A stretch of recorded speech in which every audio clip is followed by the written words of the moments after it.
Estamos começando agora mais um podcast, Feedback. Hoje eu vou conversar com a doutoranda Milena Pepe, empresária também. Milena, muito obrigado pela tua presença no nosso podcast. Te agradeço pelo teu tempo, viu? Hoje a Milena vai explicar um pouquinho para a gente um pouco mais sobre toda a sua trajetória, um pouco do sucesso, um pouco das empresas. Ela que é engenheira florestal também. Milena, eu queria saber de você, quando foi que tu escolheu esse caminho da engenharia florestal? Qual foi a paixão? Foi propósito ou acabou sendo por acaso? Primeiro quero agradecer, né? Para mim é uma honra estar aqui com você, principalmente por ser engenheira florestal, como você falou, né? Somos. Né, da mesma área, mesma atribuição profissional, então para mim é uma honra estar aqui com você, né? Obrigado. A engenharia florestal, eu falo que foi a engenharia florestal que me escolheu. Não foi assim eu que escolhi a engenharia florestal. Uhum. E quando eu entrei no curso, me apaixonei, eu queria fazer medicina. Sério? Sério, mas eu queria fazer são medicina. Nada a ver, né? Mas apesar que tudo cuida do mundo, né? E aí eu queria fazer muito medicina, só que eu vim, as minhas origens, minhas raízes, né, são do interior. Meus pais são de Garapé-Mirim, então a minha infância toda foi ir para o interior, né? Então tomar banho de chuva, sabe, escorregar na lama, tomar banho de rio. Então assim, eu tenho essas origens. Meu pai era ribeirinho, né? Então assim, eu trago, né? Então minhas raízes profundas, eu falo. Então eu já amava. Então ali foi mais fácil quando eu entrei no curso de agrárias, porque realmente para mim foi um impacto, porque eu queria fazer medicina e eu fui gostando, e quando eu fui viajando, trabalhando, e eu realmente senti que era aquilo que eu queria fazer. Então, na verdade, como a engenharia te escolheu, tu acredita que foi... Como é que esse sonho de trabalhar com sustentabilidade foi dentro, quando entrou já para a faculdade? Foi quando praticamente quase tudo um acaso. Foi tudo por um acaso. Porque quando eu entrei, eu não fiquei assim só como aluna, né? Aí eu fui logo buscando, fui estagiando, fui viajando. Eu fui do PET Florestal, que era um programa dentro da faculdade especial de treinamento, onde tinha muitas possibilidades. Na época eu viajava muito, participei do laboratório, né, com outros professores, então eu tive muitas oportunidades ainda na graduação. E aí aumentou a minha visão. Eu acho que dentro da universidade já veio essa perspectiva, por isso também a questão do doutorado, porque eu sou ligado muito à parte científica, né? Então, mesmo eu sendo empresária, eu nunca me distanciei, porque eu acredito que tudo que a gente faz hoje ligado à sustentabilidade, ela tem a ver, ela tem que ter o quê? Lastro técnico-científico, que é aquilo que vai te dar respaldo, né? Então, é isso que eu continuei e continuo, né? Eu acredito muito na ciência. Não pode ficar longe essa questão da ciência, longe do mercado, né? Então, a gente precisa aproximar, né? Por isso que eu sempre... A gente não pode sintetizar tudo, né?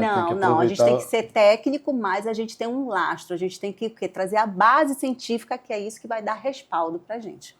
Agora, Milena, nessa tua trajetória, nesse teu caminhar, o que mais te surpreendeu trabalhar dentro da Amazônia? Assim, a gente fala na prática, né? Porque a Amazônia, além de ela ser bastante extensa, ela tem muitas controvérsias, né? Um lado rico, o outro lado pobre.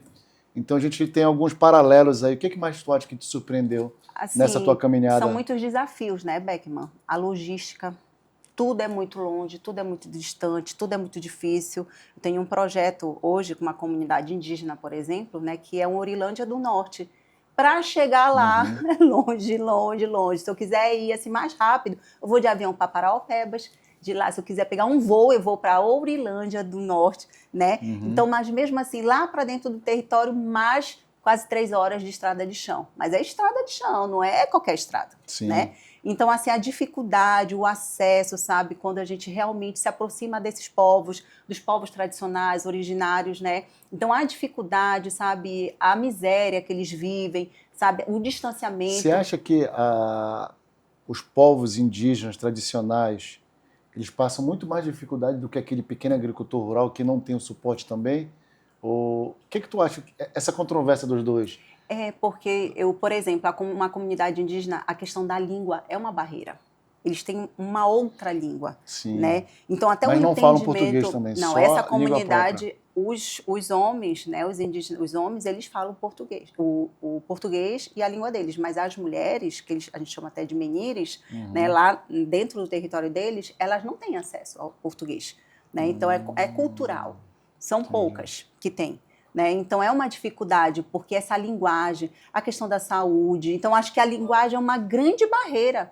É igual a gente ir para outro país e a gente não entender nada. E a gente chega lá e a pessoa não tem acesso. Então é muito difícil, assim. Eu vejo que a comunidade indígena, ela tem essa, vamos dizer, essa restrição, essa particularidade, né?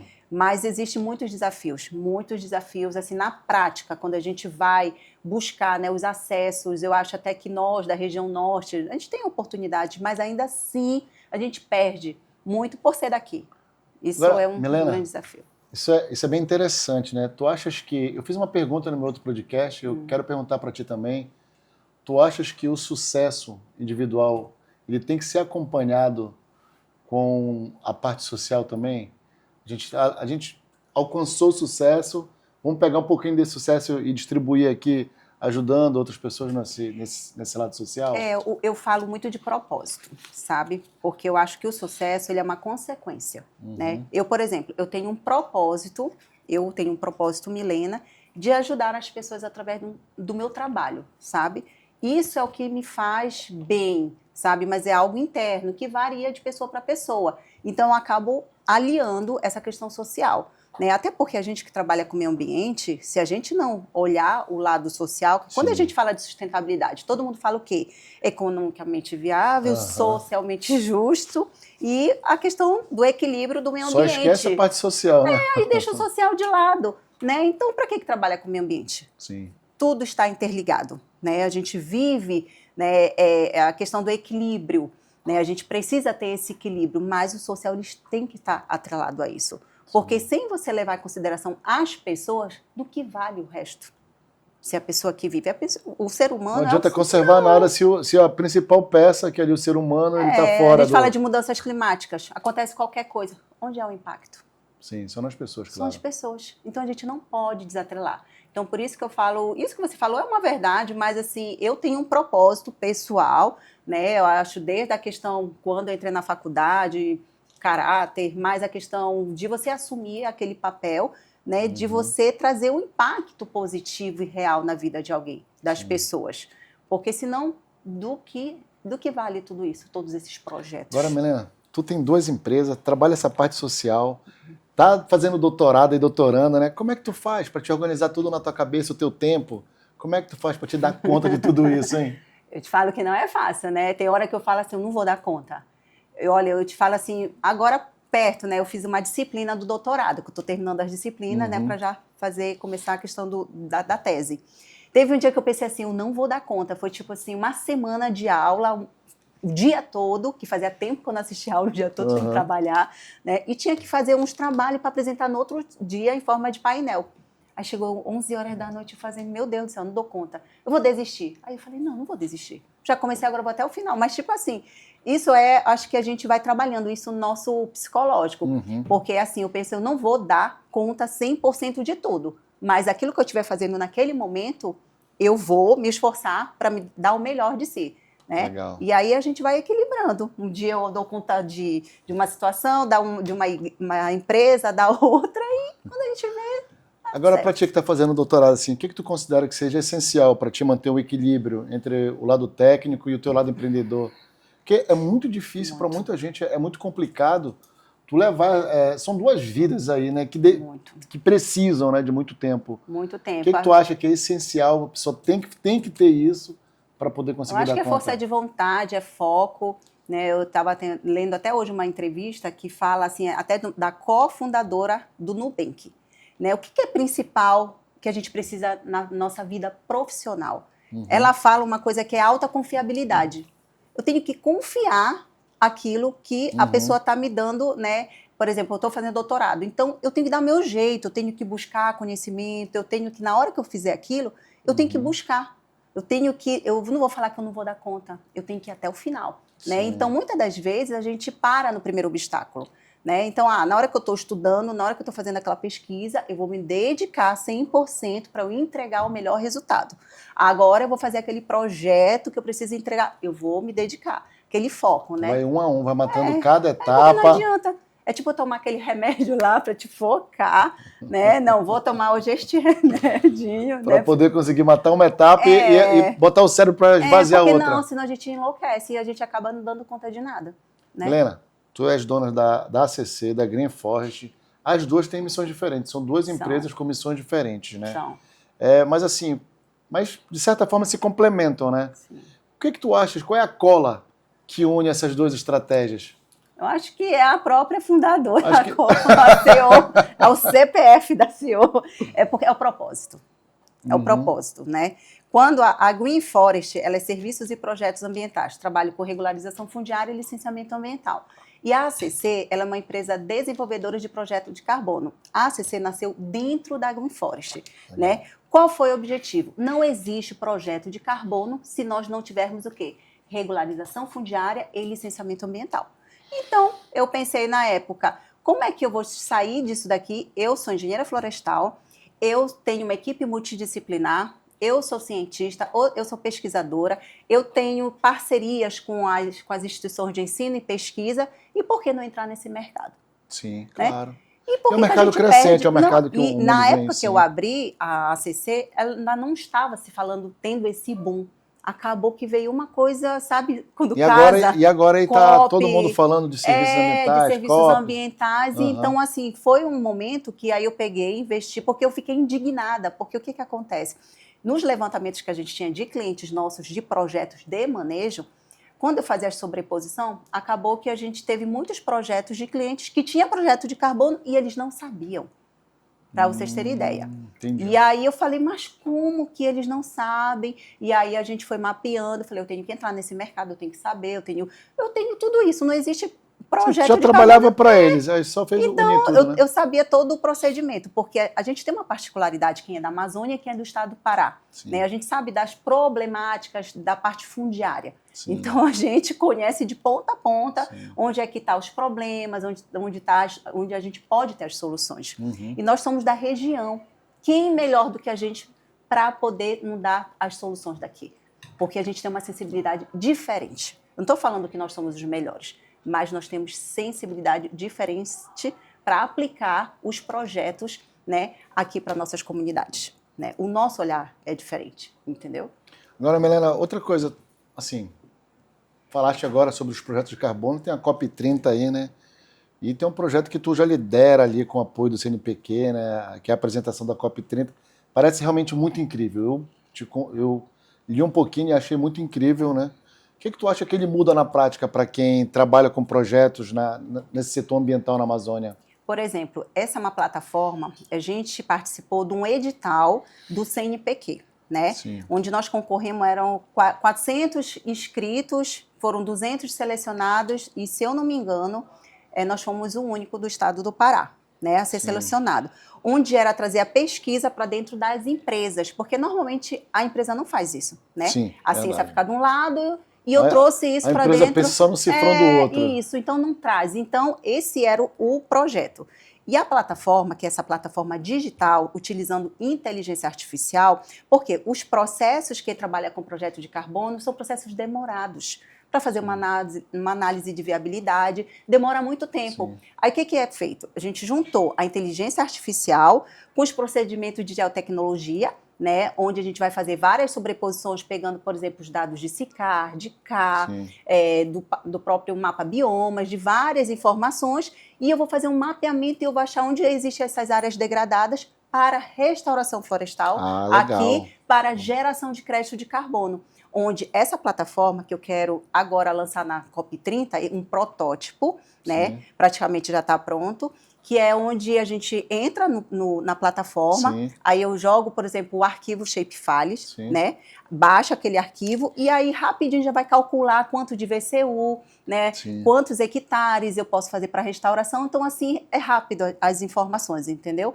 Então esse é o diferencial. Ah, Milena, existe outra plataforma assim? Existe em outro lugar do mundo, né? Só que feito na Amazônia e por profissionais da Amazônia, não tem, porque nós sabemos como funciona aqui. Conhece os detalhes, as informações. Eu não vou pegar um CAR que não é ativo, um CAR que tem várias sobreposições, porque a gente sabe, a gente que conhece da área. Para quem não entende, como é que funciona o cadastro ambiental rural? Ele surgiu para pelo menos o governo poder identificar quem estava no interior. Isso. E a partir de conseguir encontrar quem estava no interior para quantificar. quantas propriedades nós tínhamos, porque só era um espaço, né? Era só um globo. Ninguém sabia a quantidade de propriedades, quantos proprietários, quantas pessoas, qual o telefone, ninguém tinha contato, então estava praticamente todo mundo ali morando escondido, né?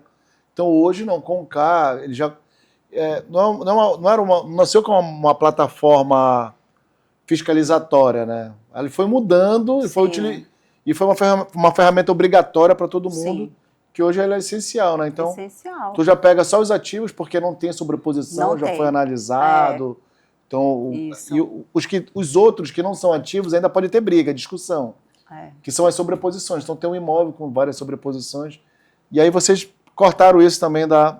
Sim, aí a gente unificou, né, fez essas sobreposições, só colocamos aquilo que realmente, né, é válido, vamos dizer assim, aquilo que é viável, e aí a gente vai dar uma resposta logo para o proprietário ou qualquer, por exemplo, empresário, quem quiser saber rapidinho sobre a sua área, a sua propriedade rural, legal, né? Top. Isso vai ser apto? Não é apto, aí já para ali. Tu não vai perder tempo com isso. Mas quantos hectares? E aí, se tiver mais informações, aí já seria um estudo mais detalhado. Isso, essa plataforma, ela acaba sendo mais dinâmica, porque para mim, na verdade, te confesso que para mim, eu fiquei bastante curioso como é que nasceu, né, a ideia do Forestier, né, essa plataforma que tu usa, que tu utiliza a inteligência artificial, através da geotecnologia. Eu tenho certeza que ela foi uma dor do mercado, né? O mercado, tipo, queria saber, mas não sabia por onde ia. Então, ou foi uma ideia só tua mesmo, ou tu acha, que o mercado te moldou para te levar para ela? É uma ideia que nasceu dentro da ACC. Por quê? Porque a gente já utilizava, né, a gente precisava dessas informações. Entravam em contato com a gente, Milena, a gente precisa fazer uma análise de viabilidade da minha área. E a gente tinha que fazer tudo manual, demora, passava semanas, até mês, para a gente finalizar toda, assim, aquela análise com bem detalhe, entendeu? Com cálculos, porque os cálculos são muito complexos, entendeu? Então, a gente demorava uns 30 dias para entregar. Então, a dor nasceu, assim, dentro da empresa, porque eu preciso, né, eu preciso diminuir esse tempo, porque você sabe que tempo é dinheiro para uma empresa. Então, nós temos, e hoje, inovação, tecnologia, né? A gente tem um outro projeto aí, que é a NAIA, que, se Deus quiser, também vou vir para trazer, que eu não falei dele. Não estou sabendo dele ainda não, é o Núcleo Avançado de Inteligência Artificial, de monitoramento. Mas tu vai usar esse núcleo só para... Não, tanto para Green Forest como para ACC. Mas tu vai usar ele manejo, concessão só na florestal. parte rural, no caso, né? Parte rural. Né? Então, assim, é uma ideia que está sendo, eu estou precisando de financiamento. Tu achas que tu vai começar a competir com o governo? Porque às vezes eu acho o governo meio lento. Não é que ele seja lento. A gente pode fazer uma parceria, né, Pois Beckman, eu acho que é isso. São as parcerias, a gente tem um produto, a Forestia, ela não serve só para quem é a parte particular, é para todos, para o governo, políticas públicas, que é algo muito rápido, né? Hoje a gente precisa de algo imediato. Hoje a gente mexe com inteligência artificial, todo mundo quer pegar aí o celular, aplicativo rápido, todo mundo mexe no ChatGPT hoje, né? Se a gente for ver, então a gente vai ficar para trás. Quem não tiver aliado à tecnologia vai ficar fora, né? Ou você se reinventa, ou tá fora. E Milena, vem cá, tu acha que o Floresta, ele é mais ou menos assim, o Tinder dos projetos ambientais, assim, que ele acaba conectando boas coisas com bons investidores, com os investidores certos? Sim. Tu acredita que esse vai ser o propósito do Forestia? Com certeza. A Forestia, que a gente chama Forest, de floresta, e a inteligência artificial. Daí nasceu a Forestia, né? Que ele junta, né? Então, existem vários nichos, se a gente for ver, né, de consumidores. E a gente quer chegar nessa parte plus, né? De, assim, algo que seja mais detalhado, que tenha que entregar mais. É igual quando do YouTube lá, tu não paga um valor ali, né? Então, quando tu quer mais, uma coisa a mais, um pacote a mais, então a gente quer fazer algo que seja geral, né, gratuito, e algo que seja... Então, é uma ideia, assim, que a gente está estudando isso, porque nasceu dentro da empresa. A Forestia, a NAIA, né? Então, todas essas plataformas, essas ideias, mas nasceu da nossa dor da prática, de querer agilizar o processo, porque tempo é dinheiro. Né? Milena, o que mais te entusiasma nesse avanço da tecnologia dentro dessa agenda climática? Eu sei que se discute muito a agenda climática, mas às vezes a discussão está muito longe do que é a realidade. E com esses avanços da tecnologia, o que tu acha que mais te entusiasma nisso? Olha, assim, a tecnologia é tudo, né? A rapidez. Sim. A rapidez, porque a burocracia, a gente sabe que, por exemplo, esses projetos, processos de carbono, que está ligado às mudanças climáticas, né, a questão de compensação, né, esses projetos de mitigação, de adaptação, enfim. Quando a gente tem aliado a tecnologia, isso acelera o processo.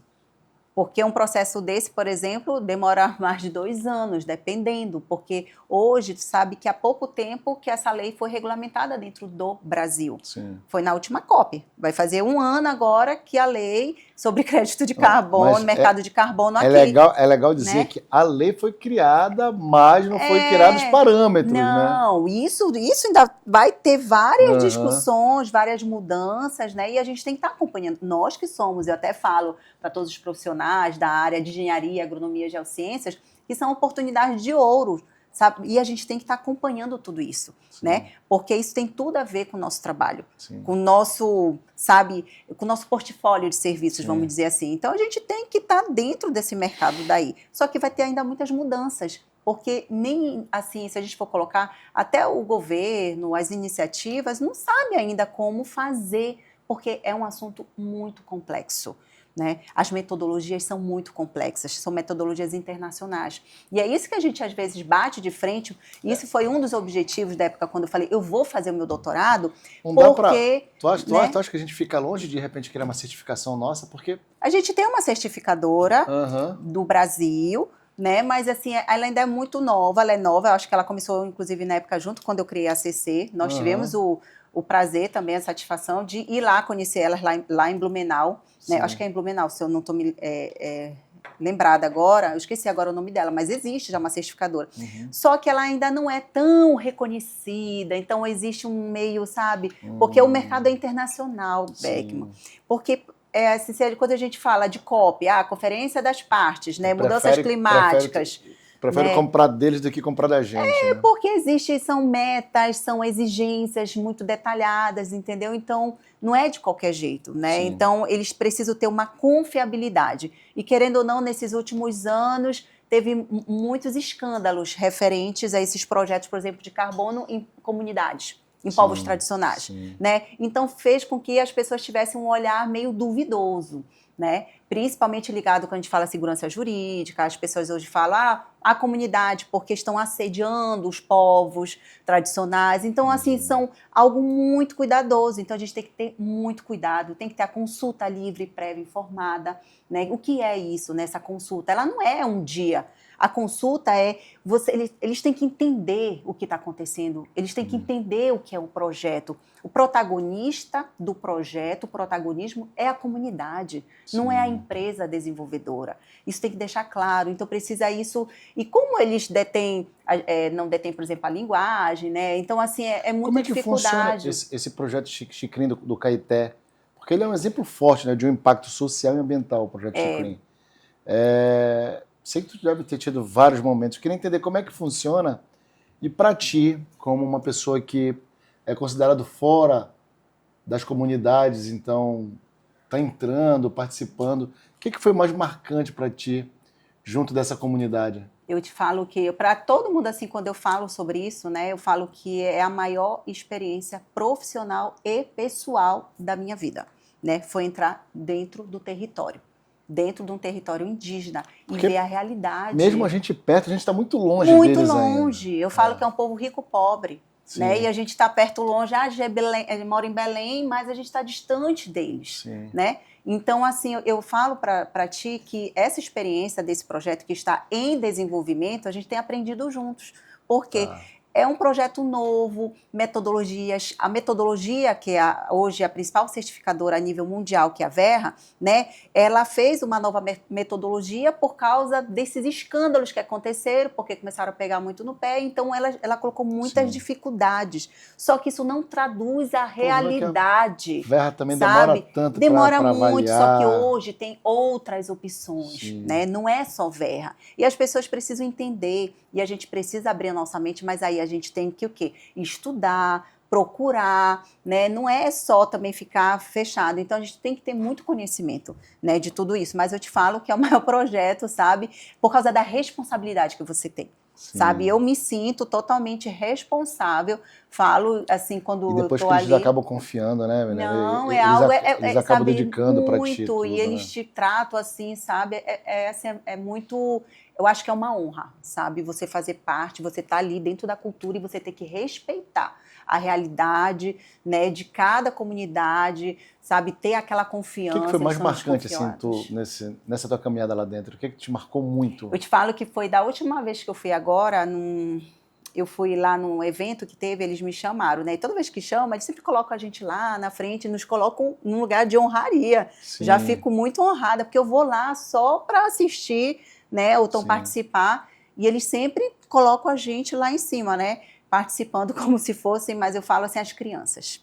O amor, sabe? Das crianças, o olhar, sabe? De abraçar, sabe? Como se fosse um olhar esperançoso. De Que você algo possa que melhorar vai... a vida deles, né? saúde, educação, algo tão assim distante, sabe? Por exemplo, adoece para chegar na cidade mais próxima, que é a Urilândia do Norte, que é perto de Tucumã, que a gente mesmo não conhece o nosso estado. Pra caramba, é O longe. quê? É longe demais. Só... Você é doido. Eu passo eu mal vou te toda falar, vez que eu vou de carro para lá, passo mal. é mais fácil ir de Rio a São Paulo do que fazer esse trajeto. É muito ruim. É muito E ruim. época Estrada de chão, época chuvosa, praticamente não nossa, trafega. é muito ruim, é muito ruim. Então, eu já penso uma pessoa doente ali para vir para a cidade. É que muito muita difícil. gente às vezes não entende dessa política pública, né? A política pública ela não tem que somente chegar aonde está a maioria, mas tem que chegar onde está a minoria, que no caso eles se tornaram a minoria E se tu nossa, pegares, né? por exemplo, um mapa e tu vê a reserva onde eles ficam, uma reserva bem grande, eles seguram o desmatamento. Sim. Todas essas comunidades, quando você pega e vê o quanto são eles que estão ali protegendo, graças sabe? a eles não aumenta o desmatamento, é verdade. Eles, sabe? Só que, poxa, a gente tem que valorizar, eles são solução. Eles são solução e eles têm que ser os protagonistas, sim, de todos esses projetos, sabe? Eles que têm que estar na frente. Então, isso a gente deixa bem claro, eles que vão construir. Agora, tu está em uma comunidade. A gente tem no estado praticamente quase 50 ou mais línguas indígenas. A gente está com outras propostas de outras comunidades que, por causa deles, estão nos procurando, né? Porque eles já sentem uma confiança, porque eles são, assim, parentes. Os parentes, porque estão fazendo lá no parente, então são de confiança. Só que a gente tem que ir com zelo, com cuidado, com respeito, estudando, não pode entrar de qualquer jeito, né? Até porque eu não posso trazer algo assim que depois eles vão se decepcionar. Não, a gente tem que ter muito cuidado, né? Para poder não trazer uma expectativa muito grande e depois não ser aquilo que tem que ser feito, né? Então a gente tem que ter todo o cuidado, né, do mundo quando a gente trabalha com povos tradicionais. E como é que tu faz para te equilibrar essa parte técnica, o teu olhar técnico, né, com respeito a cultura e autonomia desses povos? Eu acho que esse é o diferencial de eu estar na frente das empresas. Eu não sou só uma empresária. Eu sou técnica. Eu sou uma engenheira florestal. E tu equilibra como tudo isso? Entendeu? Não, é porque o que eu te falo é missão, é propósito. Eu falo assim que eu acredito muito nas coisas de Deus, assim, eu peço direção, sabe? Se for para dar certo, aí eu vou pedindo os sinais e vai dando certo, sabe? Então, assim, a sensibilidade... Tu vibra essa energia toda e as coisas vão dando certo. Isso. Mas não é fácil, é muito desafiador. Eu fico muito preocupada, assim, mas a gente tem, sabe, quando a gente ama o que a gente faz. Eu acho que o principal é ter amor naquilo que a gente faz. E tá trabalhando com eles... Está trabalhando a questão do mercado de carbono. Tu acha que esse mercado de carbono, ele finalmente está amadurecendo no Brasil? Ou ainda existe muito mito e desinformação? Muita desinformação, Beck. Eu acho que ainda falta muito. As pessoas não entendem como funciona, né? Falta muito conhecimento. Agora, com a COP, que as pessoas sabem o que é COP. Assim, COP escrito, mas não sabe no fundo o que isso representa. Né? Eu acho que ainda falta muito conhecimento, as pessoas entenderem, existe um negacionismo muito grande, né? As pessoas não acreditam no projeto, muitas pessoas ainda. Tu também coordena a Grimete. Grimite. Grimite, desculpa, Grimite. Já está aí na quarta edição, né? Como é juntar tanta gente boa para falar de Amazônia e falar de clima? Porque não é fácil. Porque muitas vezes, para quem está longe disso, não tem a sensibilidade um pouco mais globalizada, né, da necessidade da floresta, da necessidade da arborização. Estou te falando de um tema só, né, nisso tudo, né?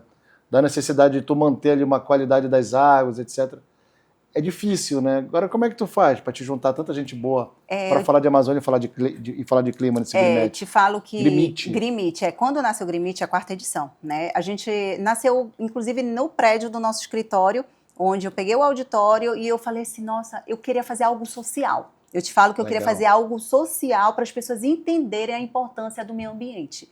Então, a primeira edição começou assim, e fui chamando parceiros, convidados para falar sobre meio ambiente, sobre licenciamento, sabe? E fui fazendo um convite, tanto é que a maioria, assim, dos ingressos praticamente é doado, né? Porque, assim, aquela história das pessoas entenderem. Esse ano a gente falou especificamente sobre a questão da COP, mas eu quero que abra isso para um leque muito maior, sabe? De pessoas, porque hoje todo mundo fala de meio ambiente, né?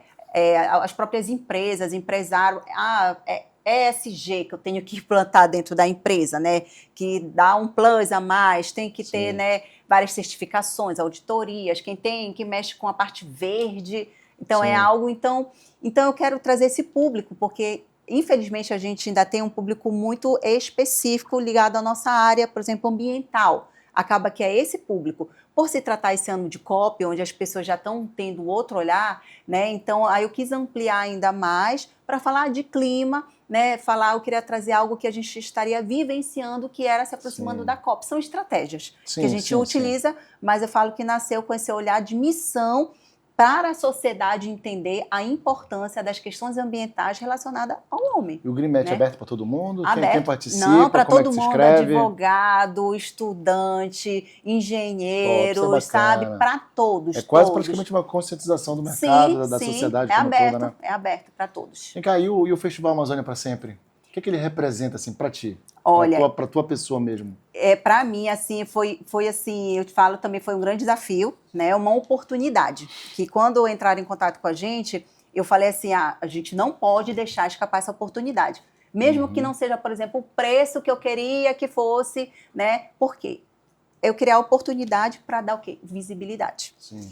E foi uma oportunidade que foi um trabalho muito importante para a gente fez a parte do licenciamento ambiental, né, fez uns relatórios, inclusive falaram assim muito bem no dia, assim, teve algumas coisas que falaram contra o evento, mas nós colocamos toda a realidade do que tinha que ser feito, todas as medidas, né, mitigatórias, enfim, do licenciamento, e a gente trouxe a realidade, porque nosso trabalho é técnico.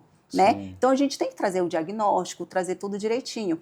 E isso abre porta. Então, o evento veio... O que eu vejo? Esses grandes eventos, ele te posiciona, né, de uma maneira diferenciada, ainda mais nós que somos aqui. Tiveste muito feedback do Amazônia para Sempre? Sim, que eu nem esperava. De e-mails, né? sabe, solicitando orçamentos do nosso trabalho, bom, cara, porque isso traz uma visibilidade, um respeito.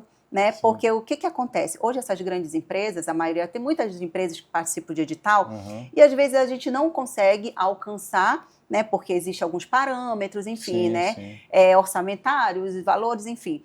E acaba que essas grandes empresas, elas ganham, só que elas subcontratam empresas locais. Sim. Né? E a gente tem que aproveitar essas oportunidades, porque a gente acaba quase sendo a sobra, a gente... para o quê? Depois a gente se posicionar e falar assim, olha, eu sei fazer, entendeu? Então, eu nunca deixo de não aceitar esses trabalhos, serviços. Eu acho que, por mais que não seja tão valorizado naquele momento, mas tu acaba te posicionando de uma maneira que te dá essa visibilidade. E a gente tem que aproveitar. Para ti foi um espetáculo. Então, com certeza. Milena, tu já trabalha com carbono há muito tempo. Manejo florestal. Concessão, né? Então, para quem está nos assistindo, manejo florestal, você... a melhor prática para te conservar a floresta em pé. Eu falo que é a única, que as pessoas elas têm uma maneira de achar que manejo florestal é desmatamento. Gente, manejo florestal não é desmatamento, né? Então as pessoas têm que tirar isso da cabeça, que o manejo florestal não é desmatamento. A gente tem que fazer uma campanha. É sério. É porque o que acontece? Lá no manejo florestal, de todas as árvores, todas ficam espécies delas, só tiram as de grande porte, não é isso? E segue critérios. E segue critérios para te derrubar uma árvore, para não cair para cima de outras. Então são várias exigências, até para arrastar a árvore e tudo mais. Mas é a única forma de ter a exploração da floresta e manter a biodiversidade daquela floresta, né? Então, às vezes muita gente não entende. Mas E se tratando, o manejo ali, a partir do momento que a floresta ela começa a crescer, ela começa também a captar mais carbono, Sim, que está sim. livre, né? Quanto, já pensou, tem uma ideia de quantas toneladas de carbono a tua empresa deve ter ajudado a neutralizar? Ah, com certeza. Nesses últimos 2 anos? Tem Porque ideia?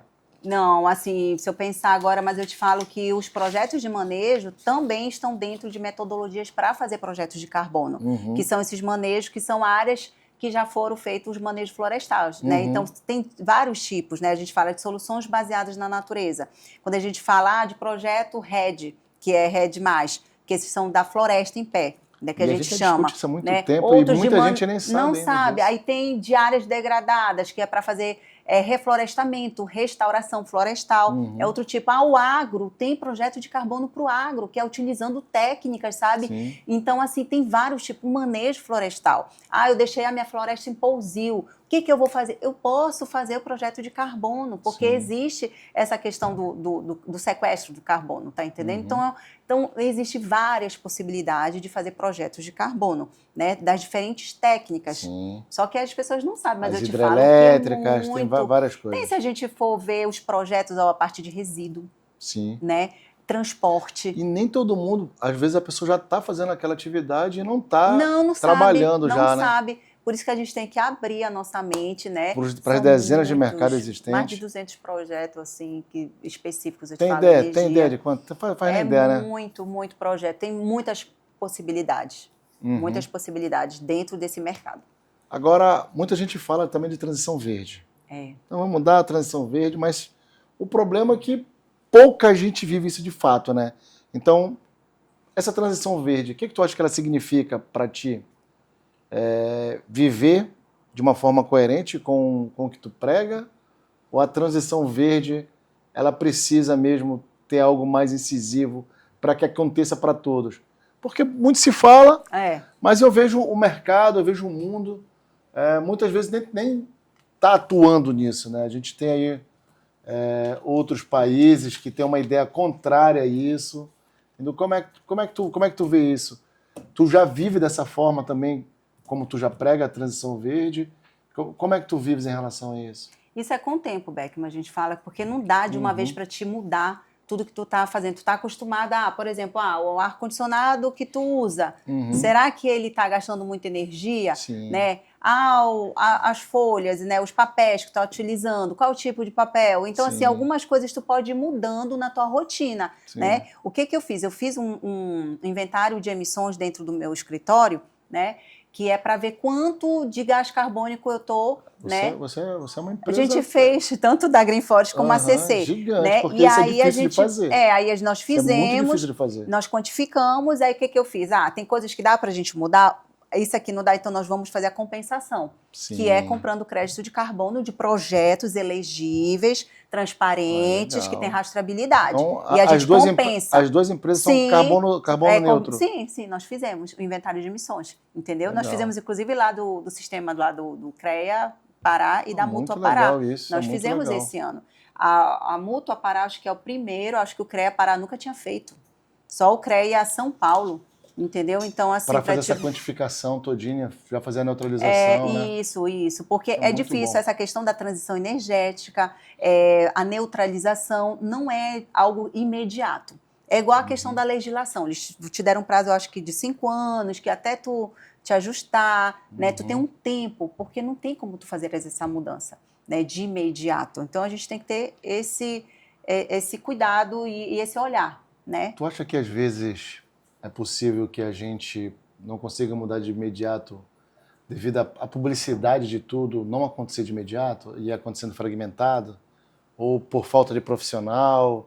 Ou por falta de esclarecimento? Eu acho que é um conjunto, Beckman, sabe? Falta profissionais, eu falo porque eu tenho, por exemplo, essa dificuldade dentro do meu escritório, até de contratar pessoas qualificadas. Aí o que eu faço? Eu tenho que treinar, capacitar, né, toda uma mão de obra, porque não existe, né? Então, assim, para fora, por exemplo, outros estados que já estavam, né, trabalhando com isso há 10 anos atrás, já tem um pessoal que já estão aí na frente. Mas nós, por exemplo, aqui da região, Agora que a gente está se despertando, só que a gente tem pesquisadores, a gente tem cientistas que estudam muito tempo sobre isso, mas trazer esse olhar, né, para essa parte, por exemplo, das empresas, que eu acho que a gente falta mais, existe assim, eu vejo essa questão do conhecimento, né, porque, como eu te falo, é algo muito complexo, todos esses estudos, né, para a gente trazer soluções. Mas eu falo que a engenharia é resolver problema, né? Então a gente eu acho que é só resolver problema. né? Resolver problema, e a gente tem que dar solução, né? Então a gente tem que ter todo essa busca, mas é um mercado, eu acho que a gente ainda vai ter um tempo para a gente poder, sabe, se adequar. Nessa tua caminhada de cópia, tu já participaste, né, de outros eventos também, né? Como é que tu acredita que a Green hoje e a ACC estão posicionados dentro desse evento, que é um evento mundial, dentro dessa discussão? Sim, hoje a gente traz na prática, né? Por exemplo, esse próprio projeto que a gente está trabalhando. Então, a gente traz as dores do mercado, aquilo que a gente tem vivendo, né? Por exemplo, com essas metodologias que não se adequam à nossa realidade, que é totalmente assim, que não potencializa, por exemplo, aquela comunidade. A gente sabe da importância, mas eles não dão o devido valor. Porque é algo muito... surreal. Fica longe demais. Porque o desmatamento é diferente de degradação. Eles levam muito mais, por exemplo, importância, por exemplo, uma área dessa ao desmatamento do que a degradação florestal. Aí como é que tu fazes isso? Né? Então, assim, cada caso é um caso. Você tem que ter todo um cuidado. Por exemplo, essas comunidades, elas estão segurando. Realmente não há desmatamento porque elas estão lá dentro. Tanto desmatamento. Elas acabam segurando, né? Mas há muita degradação florestal, porque há algumas invasões, a gente sabe das atividades ilegais que existem, né, garimpo ilegal. Então, ali nessas regiões, a gente sabe que tem muito essa parte mineral, né? Então, é um gargalo que a gente vive. O problema é que eu escuto muita gente do setor produtivo falar justamente isso, né? Só criar o terra indígena, unidade quilombola, só onde tem ouro, entre outros minérios, etc, etc. Então, o que é que tu acha sobre isso? Qual a tua opinião? Eu sei que é até complicado às vezes a gente dar opinião sobre isso, mas... Não é que criaram, né? Eles já estavam lá. Eu acho que eles já foram atraídos para lá também, né? Eles já estavam ali, não fomos... Na verdade, a gente... Ninguém colocou ele lá, não, né? São as pessoas que estão indo atrás e eles estavam ali já há muito tempo, quieto no lugar deles. Acaba que a gente que invade todo o território deles, invade a realidade, aí traz as coisas, né, para lá e depois a gente quer reclamar. Então, acho que não são eles o problema. E são a que está do lado de fora, que chamam os homens brancos, que somos nós, homem branco, que é o homem não indígena, né? Que são indígenas. Então, assim, não são eles. O problema é a humanidade. E falando dos teus dois negócios, quais são os próximos passos agora que a gente tem da ACC, da Green Forest? Eu tenho, por exemplo, a ACC... O que vai vir por aí? O que a gente pode saber, né? Assim, são duas empresas que trabalham ajudando muito a Amazônia, ajudando muito na parte verde, ajudando muito a população, trazendo inovações. O que a gente pode esperar das duas empresas, da ACC e da Green Forest? Eu te falo que é expansão. Expansão. Eu não penso da gente ficar só aqui, né? Porque a gente está aqui, mas a gente pode expandir. Eu estou falando assim, não só a questão de dar mais oportunidades, mais profissionais, mais projetos, mas sair da caixinha, porque todo mundo vem para cá, né? Buscar, só que a gente pode expandir. Hoje eu tenho a própria ACC, ela tem um local, né, uma representação de empresa lá na Holanda, em Amsterdã. Bacana. Nós estamos lá, né? Quem quiser uma ponte para lá, pode vir procurar vocês? Pode. No setor ambiental, né? Tá. Porque senão vem fulano, vem outro. Tem uma coisa de calçado aqui, quando tu vê... Não, nós estamos lá. Nós estamos lá porque a gente tem um olhar que é um mercado internacional.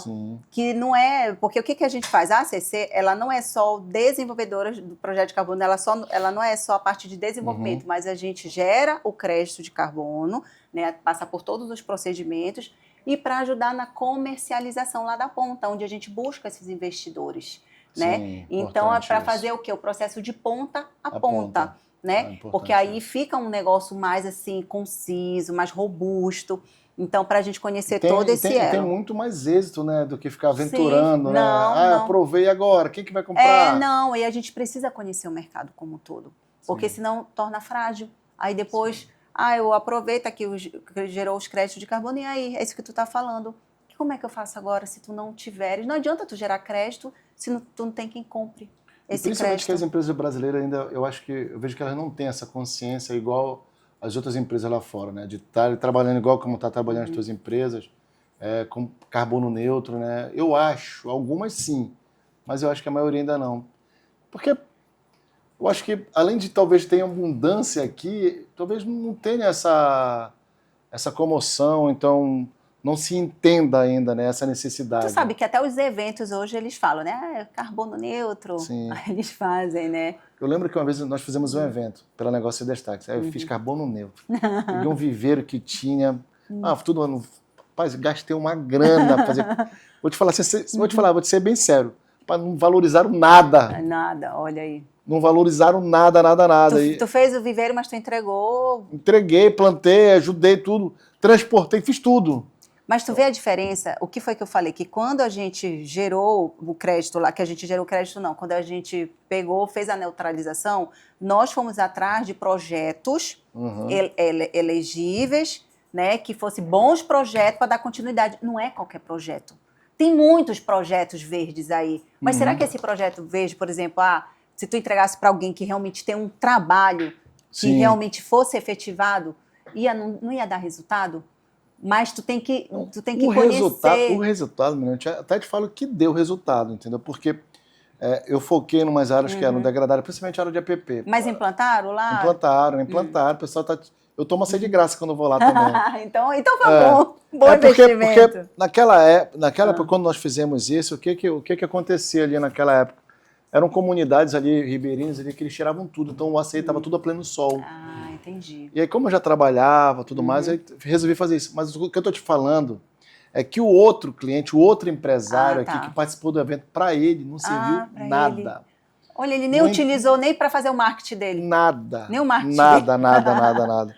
Então é assim... É porque eles não dão importância, né? O valor. É porque talvez... É porque ainda não se encontra a necessidade disso tudo, né? Não, mas é porque eles não têm um entendimento. Hoje é até difícil quando a gente fala, por exemplo, para as pessoas mais antigas, os proprietários rural mais antigo, é difícil eles acreditarem, não, tem que fazer desse jeito, porque esse jeito que dá certo, né, não me deu problema. Eles têm medo da mudança, né, de trazer uma nova tecnologia. Não quero, coloca o fogo, né, porque não pode, não vou mudar esse substrato, eu não vou mudar esse fertilizante, né, porque eles têm na cabeça, então é mais difícil. Antigamente, essas pessoas mais antigas, eles não gostam de mudar de ideia. Isso é um desafio pra gente. Porque é difícil mudar. Porque muitas vezes já mudaram, acabou o sistema, mudou, não deu mais certo, mudou, não teve suporte. Agora, Milena, para quem está querendo entrar, é assim, tem muita gente formando agora, muita gente nova formando. Muitos outros milhares aí que não sabem nem o que fazer ainda, não sabem para onde ir, não sabem para onde caminhar. Qual é a tua sugestão? Qual é a tua dica? Qual feedback tu tens para dar, entendeu? Como empresária, doutoranda, para quem está pensando em entrar nesse setor ambiental, qual seria? Qual é a tua ideia? Qual feedback tu dá para quem está nos assistindo agora? Eu falo assim, que o primeiro obstáculo, que não desista, porque é complexo. Não é um trabalho assim que tu vai achar que é tudo fácil, que tem um procedimento certo, porque está em constante mudança e evolução. Sim. As regras estão mudando, as metodologias estão mudando, a gente precisa aliar a tecnologia, né, inteligência artificial. Então, não é algo que você vai achar que, eu vou chegar, já vou... Não, você vai ter obstáculos. Só que qual é a dica? Se é aquilo que você quer fazer, você vai até o final. Busque conhecimento, busque parcerias, sabe? Busque projetos confiáveis. Então, corra atrás. Eu acho que não tem segredo, sabe? Vai com medo mesmo. Tá com medo? Vai com medo mesmo, né? E vai buscando essas parcerias, e é assim que eu faço. Milena, rapidinho, antes de a gente continuar, de encerrar, etc., foste estágio diretora no CREA, né, diretor administrativo, tem ajudado muito lá a presença do CREA. E aí, o que tu me fala sobre essa experiência? Está sendo uma experiência boa, uma experiência dolorosa? Porque você é uma mulher multifacetada, né? 2 empresas, doutorado, mãe, esposa, então tem várias coisas. como é a experiência de estar dentro do CREA? Porque todo mundo, às vezes, só reclama da entidade. Só reclama. Mas eu falo que o CREA... Acho que mudou muito, tá? Não. Acho que mudou muito nos últimos 3 anos. Outra... Não existe. Eu falo que existe o CREA antes dessa presidente atual, que é a Adriana, Sim. E depois da Adriana. Isso aí não tem como a gente ver essa diferença. Assim, é isso e pronto, tá entendendo? Sim. A gente consegue ver a diferença real do sistema. Né? O que eu falo? O CREA, quando eu entrei como conselheira no CREA, né, foi através da entidade de classe, a APEF, que é a Associação dos Engenheiros Florestais, que me deu essa oportunidade de estar ali representando eles. Né? E ali eu te falo que foi uma virada de chave na minha vida, inclusive profissional, onde eu abri a minha mente, porque o meu mundo era só os florestais. Ali tu tem outras visões de outros negócios, de outras profissões, sabe? De hierarquia, de processo. Eu te falo que, para mim, o sistema ele foi uma escola. Hoje, como diretora administrativa da Mútua, ano que vem termina meu mandato, e eu te falo que foi a mesma coisa. De gerir, de administrar, recurso, sabe? Benefícios. Então, tudo que assim que eu acho que eu tenho entrado, eu acho que a gente pega como oportunidade e aprendizado. Então, o sistema, ele serviu realmente só para engrandecer e eu conhecer as pessoas. Sabe aquela questão do network? Sim. Né? Hoje eu sou conselheira pelo CREA, por exemplo, no COEMA, no Conselho Estadual de Meio Ambiente. Né? E o que é legal, pelo menos você... Tu te posiciona de uma forma diferente. Tá dentro do setor ambiental... É uma pessoa que trabalha no setor produtivo. Que às vezes tem um preconceito muito grande, né? Isso assim é importante a gente frisar que quem trabalha do lado de fora, nós somos muito julgados por sermos profissionais autônomos liberais. E quando a gente está junto com uma autarquia dessa, parece que te dá um respeito, um posicionamento diferente, onde eles te enxergam de forma diferente. Então isso trouxe também esse posicionamento. Né? Então, aprendizado, né? Conhecimento, né? Onde abre a tua cabeça para a forma e ter uma visão que é multidisciplinar, né? Que é o meio ambiente. Não existe projeto ambiental se tu não tiver uma visão multidisciplinar. Milena, para a gente encerrar aqui, se a Amazônia, se ela pudesse te mandar uma mensagem de voz, o que tu acha que a Amazônia diria para ti? Eu acho que persevera, né? Não desanima, né? Não desista, porque é isso, a gente precisa continuar, avançar. Mesmo com as dificuldades, os desafios que nós temos, a Amazônia, ela tem um espaço para todos. Para todos. A gente só tem que ter o cuidado, né? De ter essa visão. Então, avança. Eu acho que é isso, né? Quero te agradecer demais a oportunidade de você estar conosco aqui no Feedback. Muito obrigado a todos aqueles que nos assistiram. Peço que, por favor, siga, compartilha. A entrevistada de hoje foi Milena Pepper. Muito obrigado, Milena. Obrigada, tá, Beckman? É uma honra ter participado, né, daqui junto com você, no Feedback. Tá? Tamo junto. Tchau, tchau. Tchau, tchau.